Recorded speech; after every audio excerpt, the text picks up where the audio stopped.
Isang kilalang personalidad na isang sikat na noontime show ang biglang pinapaalis ng production. Ayon sa insider sources, matagal na nga daw itong napapansin ng management dahil sa kakulangan sa ambag sa programa. Hindi na nakakaabot umano sa expectations sa energy, performance at involvement sa segment.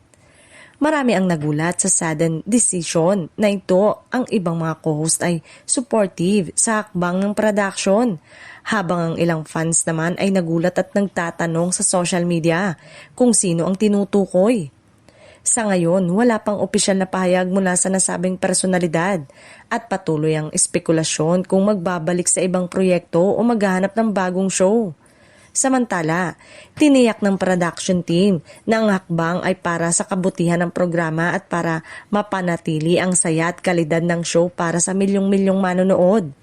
Hindi ito isang bagong host. Matagal na sa show pero tila hindi nakaka-keep up sa ritmo ng programa.